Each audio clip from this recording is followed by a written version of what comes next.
Hey man, you know an account's got problems when the ninja's accessories look like this. Oh, yo, dude, I shouldn't laugh, but holy crap, man, I couldn't help myself when I first saw this. What is up, the guys? This, at least it's a crit damage amulet, you know what I'm saying? At least that bit's right, that's looking good. What is up, the guys? This is Corbin. In this account takeover video from Mr. CB's account, we're going to be talking about the 3 pillars of failure in Raid Shadow Legends. The 3 biggest mistakes, I guess, that I'm seeing newer players make in this game, where they're brand new and they're still learning some mechanics about the game, and they're just trying to get to grasps with Raid Shadow Legends. Mistake number 1 that you can see, I think, right away, you might have already noticed, it's a severe case of level 50 syndrome, right? We've got, what, like 7 times more level 50 champions than level 60s? We've only got 3 level 60 champions on the entire account. Everything else is just kind of sitting at 50. There's a couple of Sauruses or Saurai. I'm not sure what the plural for that would be, but there's a little pack of Saurai here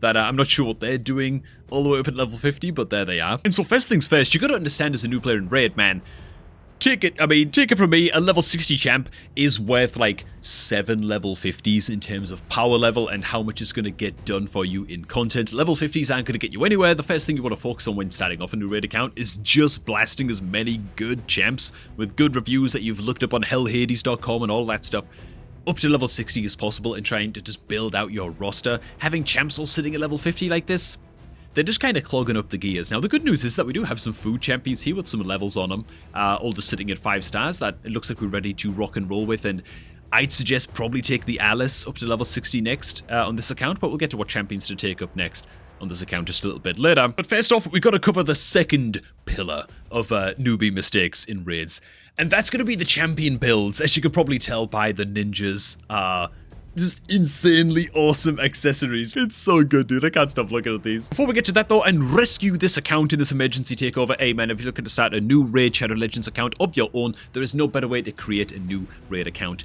than by using my beginner promo link, which is down below, man, at the top of the video description box. All you gotta do is hit that link.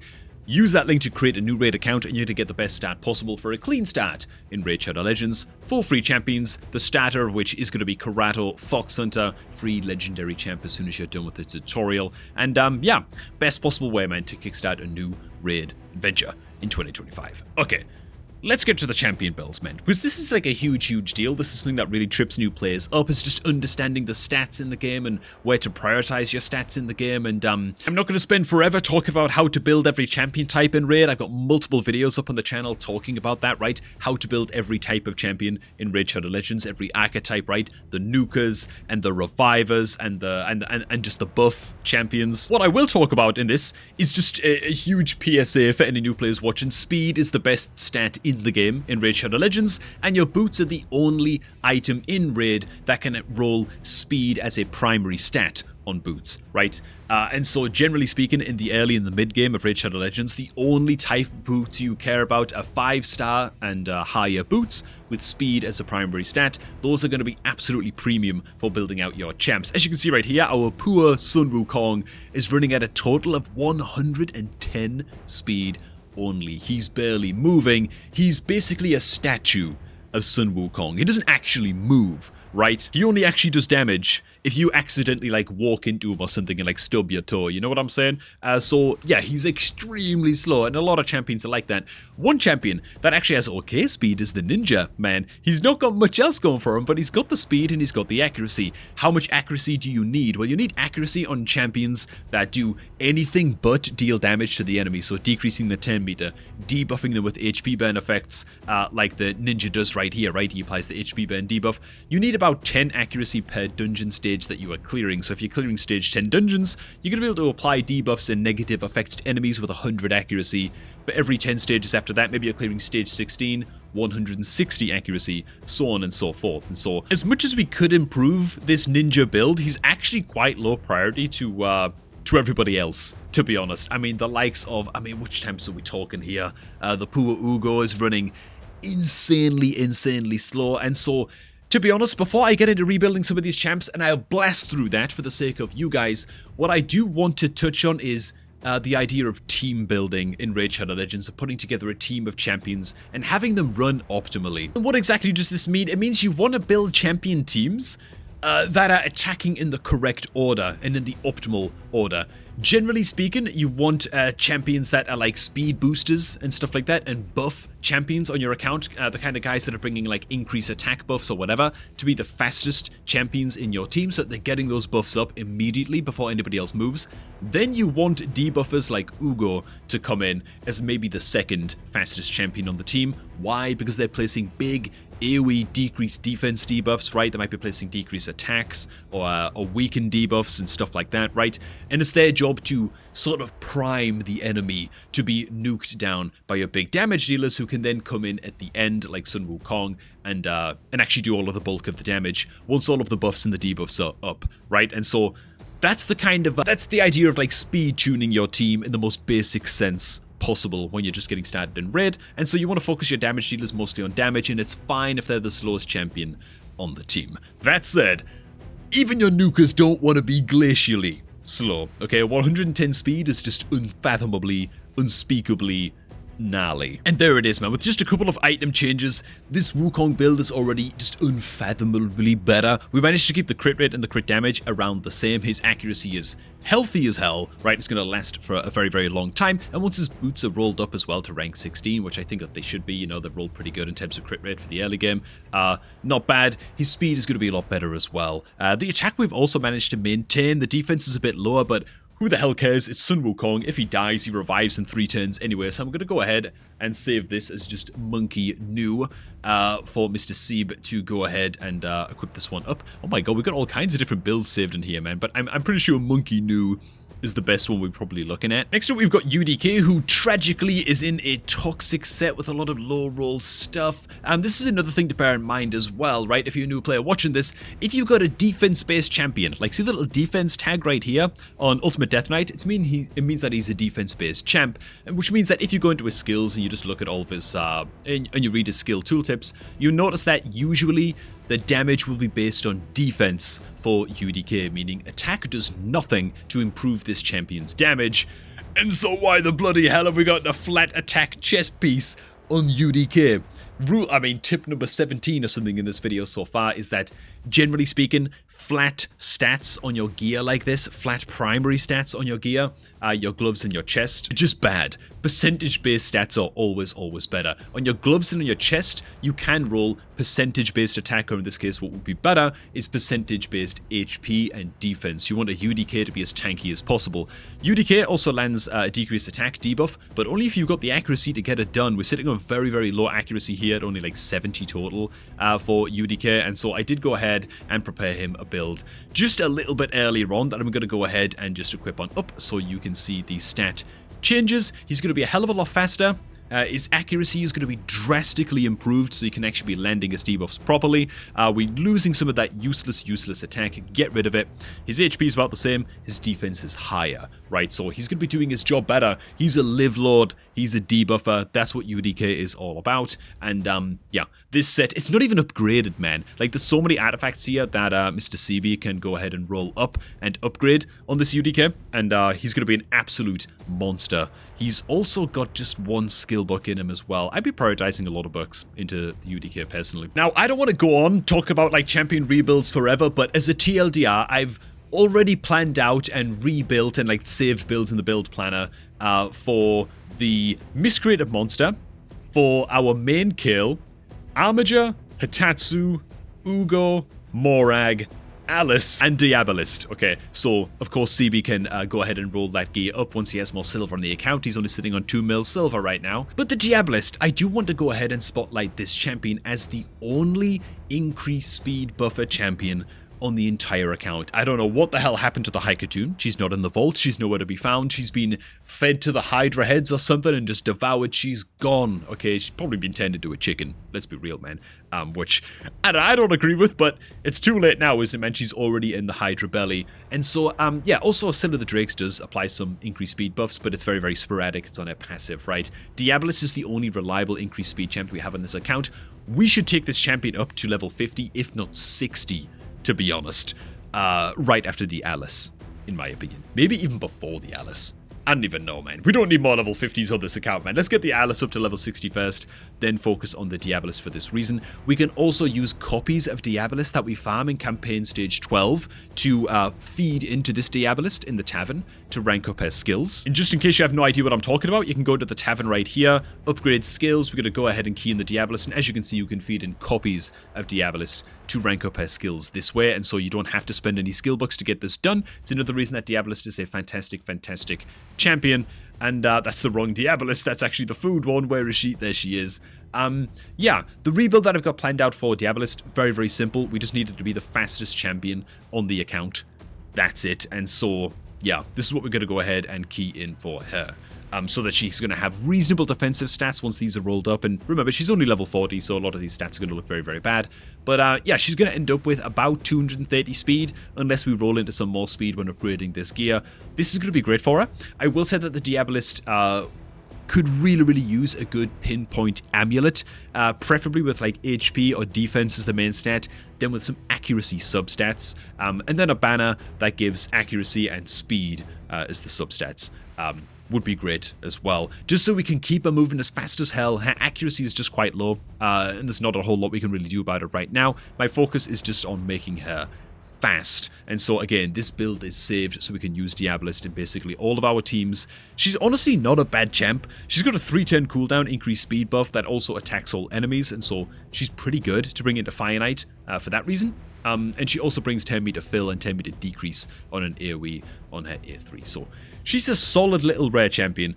I'd recommend taking her up to 50. If we don't find any better increased speed champions for this account in future shard pulls and stuff like that, I'd recommend taking her up to 60 if she's the best we can do over like the next 30 days or something, you know, because you need an increased speed champion in basically all of your teams, right? Which gets me to the teams themselves. Let's talk about the dungeon teams on this account, man. I'm going to go ahead and cover the event dungeon first, where we're clearing stage 10 very, very quickly. I think we will be clearing a hell of a lot better than this, especially if we can get the Alice up to level 60 during the champion training event that I think is going on right now at the time this video releases, if not very, very soon. And so this is the team that we are running currently. Chaos, despair, doubt, okay? I'm not sure what's going on with this team, man. This team's kind of crazy as hell. I did upload a video on the... And this is not to rip on CB, by the way. I'm not trying to, like, crap all over the account owner or whatever. I'm just saying that if your team looks anything like this with... okay, first of all, right? The first issue with this team is that we have Wukong as the aura lead in the team. But if you read his aura, it increases ally speed in arena battles by 28%. So this is like another just rookie mistake, you know? Don't be fooled into thinking that like your auras are just going to be active everywhere. It doesn't work like that. Auras are generally very, very specific, and we'd be much, much better off running UDK as the aura lead, because this increases ally defense in all battles by 30%, whereas Wukong's is linked to arena locations specifically. But beyond that, this team is just kind of a little bit chaotic, man. So what sort of team would I be running instead? Now, this is more like it, man. This is what I'm talking about. Okay, so once we have the Ugo and the Alice, and the Diabolist gear all equipped up and they're ready to rock and roll, this team could probably push towards, like, I don't know, stage 13, 14, 15 maybe, until they start to like run out of damage to get the job done. We need the Diabolist to be the fastest on the team, give us a good speed boost and control the enemy's 10 meter. We could even just disable her speed buff, to be honest, so that we're not using buffs and triggering the boss's extra turn. The Ugo then needs to come in and decrease defense against all enemies, and then we just smack the taste out of the mouths with all of the AoE attacks from these three nukers, and most importantly, we can have Alice as the aura lead with her increased ally attack in all battles by 30% aura. And so, yeah, this team should be able to do pretty gosh darn well into pushing to at least the middle stages of the event dungeon and farming us that all-important pinpoint gear, which is a fantastic set, which, by the way, if you're not farming the pinpoint gear from the event dungeon, especially when the tournaments are live for the event dungeon, make sure that you get that done. It's too good to miss, believe that. And I won't show this for every team, but yeah, we want to make sure that our team is opening up in the most optimal way possible. So we want Alice opening with her big AoE skill. You always want Kale to open with his Acid Rain. He probably would anyway, but just in case. The Sun Wukong, also his big AoE. The Ugo has to open with a decreased defense. And then the Diabolist, we probably want the Diabolist being the fastest on the team to secure as that opener. And we're probably looking at something like just Positive Charge as the opener. We could go Electric Storm instead. Positive Charge just filling our turn meter, then decreasing the enemy turn meter is probably going to secure us the opener just a little bit more. And hopefully you guys didn't see all of the teams that I had planned out there for all of the other dungeons as well, because we're going to get into those now. So next up, Ice Golem. This is the team that we're currently running. I actually like the idea behind this team. I can see that some thought went into this. We're still running the Wukong. Obviously, this mistake is going to be repeated across all of the teams, where by default, we're using Wukong as the aura lead, which just isn't a great idea, you know. This Wukong is not booked as well, by the way. Just for anybody wondering about that or considering that. But we've got a good amount of healing and damage mitigation in this team. I actually quite like that for the Ice Golem. Ice Golem dungeon, you just want to take it slow. The more damage you do to the boss, the more it's going to counter-attack into you, and things can get out of hand very, very quickly, especially if the boss counterattacks in while its adds are alive. If it still has minions alive, then it's going to ignore a portion up to 100% of your champion's defense stats and absolutely smack the taste out of your mouth. It's going to be deplorably bad. However, this is the team that I would run instead into Ice Golem, man. We actually want the UDK as the aura lead, so that he's increasing our defense in all battles by quite a bit. But UDK also brings a decreased attack debuff, and so does Hatatsu, right? So that's two sources of decreased attack debuffs. Neither of these champions are fully booked, so hopefully we can put them both together and get something approaching a reliable decreased attack debuff against Ice Golem. It's one of the most crucial debuffs to bring into Ice Golem when you're just getting started. It's just a nice, easy way to get started in this dungeon, just limiting the boss's damage. The Ugo's going to come in with decreased defense against the waves. Going to speed up the kill speed. It's going to get us through the waves a little bit easier as well. Good stuff. Ugo's also going to bring a cleanse and some healing as well, and so that's lovely. That's taken care of. Hatatsu's going to bring increased defense and a bit of healing too, and so that's all lovely, right? Defensively, this team is very, very solid. Now, we're going to be using Ninja in one of the spots because he's almost fully booked up. We might as well. He's pretty solid against the waves and the boss. And the Alice is going to come in mostly to help us nuke down the waves because of her big AoE hitter. And yeah, once she's fully like ascended up, you're going to get like a free 5-star soul for the Alice as well from just logging in and playing the game while her event is active. So she's going to be great for dealing with the waves and just getting us to the boss. Now, another thing I'm going to go in and do with the UDK's AI is just disable his A2 so that he's not using his big AoE decreased attack debuff against the waves, just so that he's always going to have it ready going into the boss. There might be a case where it takes us longer to kill the waves than we're expecting right now as we move up in stages of difficulty, and we might need to allow him to use his decreased attack against like wave number 1, for example, but for now I'm going to go ahead and leave it disabled so that we can get that off against the boss as quick as possible. Or we can let Hatatsu use his, you know, his decreased attack debuff on the way to the boss, and then make sure UDK has his ready, and blah blah blah. There's ways that you can play around with the AI, obviously, against these waves. Something else you can do as well is if you're killing the boss too quickly and you're triggering its counterattacks too quickly, consider disabling some of your team's AoE skills, or the likes of Ugo's decreased defense debuff on Ugo's A2, right? Slow down the kill speed a little bit on the boss if you need more time to kind of recover and heal up your champs during the fight and just get the boss's minions dead. That can actually be a viable strategy, and so it's something to bear in mind. I'll leave this enabled though for the time being. Next up, man, the Killer Dungeon, Spider's Den. At least we're making it up to stage 10, although it's a 5-minute clear time, and this is the team that we are using. I understand the idea behind this one again. Sun Wukong makes an appearance. Amager here, I guess, for some 10-meter control. The UDK doesn't really serve that much of a purpose on this team, but there he is. And the Sin of the Drakes, I'm imagining that we're thinking, well, we can try and stun the Spiderlings, stuff like that. Here's what I would recommend instead. Using Alice, she's got a huge amount of AoE damage, and of course on her passive as well, if she kills any enemy, where is it, man? Active effect, reset the cooldown of one of this champion's skills each time they kill an enemy, occurs once per skill, and so she can swing in with her big AoE hitter on her A3 and just instantly reset the cooldown on the skill, and so that's like 2 free clears of all of the Spiderlings just from Alice's skills alone. She's going to be the aura lead again, and we're just going to run Kill as well as a second nuker to help blast down those Spiderlings. Ugo's going to be there for the decreased defense. The Diabolist is actually going to be huge against Spider. She can open up with increased speed, which is great when we're moving as fast as possible in this dungeon and rushing to get the boss dead. And then she's going to bring some 10-meter fill and 10-meter decrease as well on the A3. And then we can start running Miscreated Monster as well, which is another champion that I have a sort of like a pre-made build ready to rock and roll with whenever CB is ready to get that equipped. And he's uniquely good because we built him out with 100% crit rate. He should have like a crit damage amulet as well if we can. Attack all enemies, chance to place a stun, and place a shield buff on all allies for 3 turns. Long duration shield equal to 25% of the damage inflicted. He's going to be inflicting a lot of damage against all those spiderlings, and so you can expect a pretty big shield ban.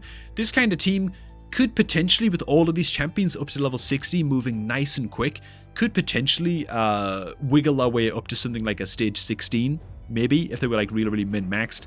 Beyond that, you're looking at more advanced spider strategies, and there's guides up on YouTube and stuff. I've made guides on YouTube talking about more advanced stages of spider, but this team for now, given that we want to build a lot of these champions for other areas of the game anyway, will do for now in Spider's Den. Dragon's Lair, we're actually up to stage 18, so things are progressing pretty good. We're actually running UDK as the aura lead here. I love this. Okay, tight. Still not exactly the team that I'd be running here. Dragon, it's all about killing the boss as quickly as possible. It's the opposite of Ice Golem. You're in a damage race against the boss, effectively, when you eventually get there. Max HP damage, HP burns, and poisons are going to be your best friend for deleting this boss as quickly as possible when you get there. And this is the team that I would be running into Dragon instead, right? We've got the Kale and the Ninja bringing a mix of HP burn and poison damage. They're going to do great. We've got the Alice to blast us through the waves as quickly as possible. She's just going to be a wave deleter on this account, both in arena and in PvE content. I think she's going to do a great job, mostly because you get that free soul for the Alice just from playing the game. Decreased defense from the Ugo is going to speed things along as well, and of course the Diabolus is going to make an appearance in this team because she's going to make an appearance basically everywhere where we can fit her in and just want to get the job done quickly because yeah, at level 50 she's going to do a hell of a lot of work for us as our speed booster on this account. So Dragon is nice and simple, really. And that brings us to Fire Knight, where our team looks a little bit like this. And again, I actually understand what we're going for with this team. We've got the ally attack coming in from the Morag, potentially triggering an attack coming in from the Armiger, which is another champ I actually have a rebuild saved in for as well. I've rebuilt a lot of stuff for this account. I just don't want to show it all because we'll be here all day, you know. That said, you know what this team is lacking? A team that I planned out a little bit earlier on. Good old Diabolist, because of course it is, right? Fire Knight is one of those dungeons where you're kind of trying to build a team of like 1 or 2 champions to deal with the waves, and then like 3 or 4-ish champions to deal with the boss when you get there, right? You're kind of building 2 teams in one. And it's a little bit weird like that, but the Alice, again, is going to make an appearance, be great for killing off the waves. The Ninja brings a triple hitter against the Fire Knight, right, for breaking down all of the Fire Knight shield stacks, which is great, but he also brings the freeze to help us get through the waves as well. Morag brings a good amount of AoE damage against the waves with her A2, attack all enemies, plays strengthen buff for 2 turns, and then when we eventually get to the boss, she brings the ally attack on the A3. She doesn't take that many skill books as well to fully book out the Morag, and so she's a great champ. She also brings a double hitter A1, which is further going to help us break down the Fire Knight shields. The Armiger is of course on the team with his AO1 to decrease the boss's turn meter when we get it down, and the Diabolist is going to be there because she's going to help to control the boss's turn meter with the A3, but also because she brings increased speed on the A2, but she also attacks in when she places the increased speed, man, which is underrated in this case. It's actually pretty good, and so if we set up this team correctly, right, such that the Diabolist attacks in first against the Fire Knight, with her increased speed buffer, that's 1 shield stack gone right away. The Morag then attacks in with a double hitter and an ally attack with 2 allies. The worst that can be is 4 hits, right, if we don't get the ally attack on the Alice. We can then also open with the triple hitter from the Ninja, and then it's just like the Alice attack and the Armiger attack will break the Fire Knight shield, and so as long as the Armiger attacks in last or maybe second last, his last attack should break the Fire Knight shield and instantly decrease some of the boss's 10 meter right away, and then we're cooking, right? We're kind of good from there. I think a lot of these champions will require skill books. Fire Knight is kind of like Spider. It's a little bit tough to progress in because of the sort of more specialized champions that you need to bring to the table, but I can't stress enough the value that Diabolist is going to give across, you know, a couple of these dungeons at this point. I actually don't have any clan boss keys available, so I'm just gonna have to show what team I would run, I suppose, right here, and just do it this way. So yeah, the UDKs, the Aura Lead, is a great idea. I would definitely be running him in the team, especially because he brings the decreased attack debuff, which is great into Demon Lord. I should have a Demon Lord guide going up either tomorrow, or maybe it's already up, or whatever, man. It's coming really, really soon. I uploaded a video quite recently talking about like basic beginner tips for getting started into every clan boss, Demon Lord included. And so I know this is a Minotaur, but we're using him as an example. But yeah, you can check on that guide and see exactly what kind of buffs and debuffs you want to be bringing. I think this team would be pretty solid. To be honest, I don't really see many other better options on the account than this. The Ugo should be able to take care of the healing. Ugo also brings a leech debuff as well on her A1, and so that's going to give the team just extra healing just from attacking on in. And yeah, I think the Ugo should be able to handle the heals on her own, especially when coupled up with just a little bit of extra healing and shielding coming in from the super long cooldown A3 on the UDK, because it's not booked yet, you know. Those two combined should be able to handle the team's survivability pretty well, I think.